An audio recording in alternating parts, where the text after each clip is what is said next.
introduce to you Forrest Melton. Most of you, or many of you, probably know Forrest. Perhaps more than anyone, any single person, Forrest has done perhaps more than anyone to make OpenET a reality. Forrest is a senior research associate with the NASA Ames Cooperative for Research in Earth Science and Technology. That's why they put together acronyms for these federal groups. And he's also with California State University, Monterey Bay. Forrest currently serves as a program scientist for the NASA Western Water Applications Office and as associate program manager for NASA Earth Science Applied Sciences Water Resources Program.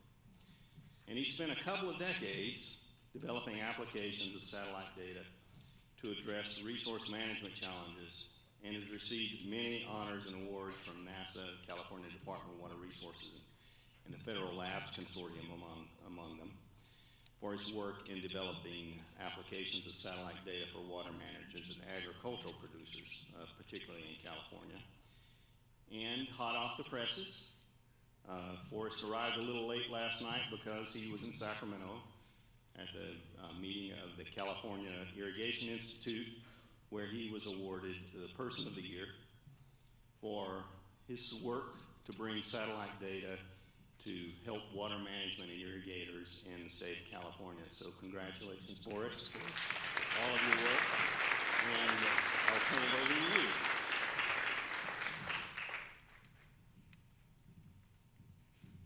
Thank you so much. Marie, stay standing for 1 minute, because I want to ask, for folks who are in the room, how many of you were at that first meeting a little over 7 years ago where we brought together many of the leaders in the field of remote sensing of evapotranspiration at NASA Ames to start talking about what might be possible? Can I ask folks who were there to stand? I know Martha was there, Rick, Reese, Josh, I think a few others. So when we did that, did you imagine we would get no? Yeah, I mean, I think we all knew that there was real potential, that of all the satellite-based data products, one of the most untapped potential was evapotranspiration.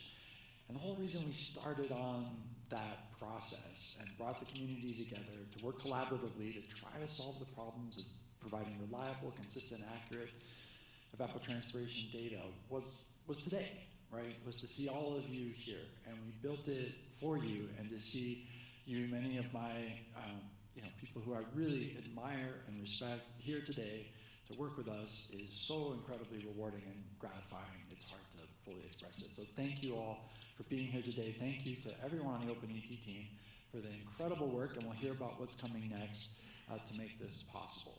I want to make a couple of quick notes here. One, I'd like to ask Milan Loiacono and Jonathan Seafeld to stand up quickly and wave. Milan and Jonathan, please take a look around. So we did not invite press here because we wanted to be able to talk openly, freely. We did ask Milan and Jonathan to help capture some of the stories. So there's a couple things we want to do. We want to be able to highlight the success and the innovation, especially in the agricultural community, and help tell those stories about places where, instead of increasing conflict, folks are working together to solve long-standing challenges and make things better for everyone, including the environment.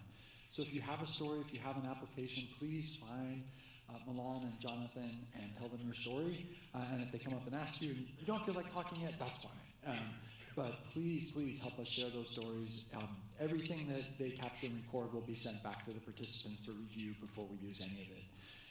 The other thing I wanted to do was to briefly, before we jump into the updates, I'd like to quickly introduce and recognize the modeling teams, the folks who have made this possible. I think something that's special about OpenET is the collaborative spirit and the open spirit, and the extent to which folks in the science community have come together to really work collaboratively to share things that are working well, share challenges, and build a system that now has the potential to be transformative for water management across the West. So I'd like to begin by asking the Alexi, I'm going to do this in alphabetical order, the Alexi Dysalexi team to stand up. And when folks stand up, can we do it like a WWE event, like really give folks a big round of applause, big cheer. So Alexi Dysalexi, can we ask Alexi? All right.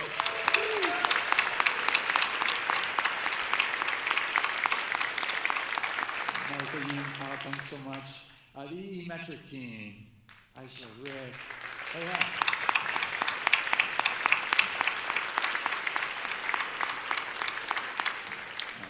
I know, Rick and Martha and folks here in particular really established the foundation upon which OpenET has built. So especially want to acknowledge decades of hard work, dedication, and insightful and innovative research.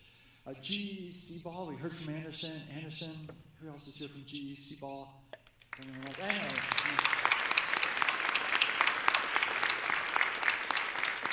PTJPL, I see Josh Fisher there.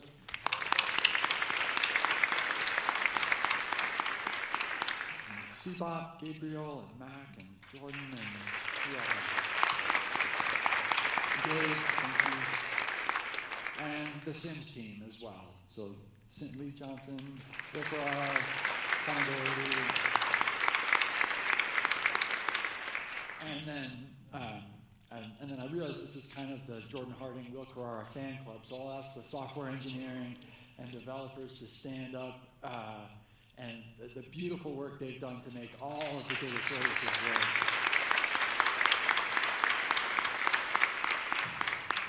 So thank you all.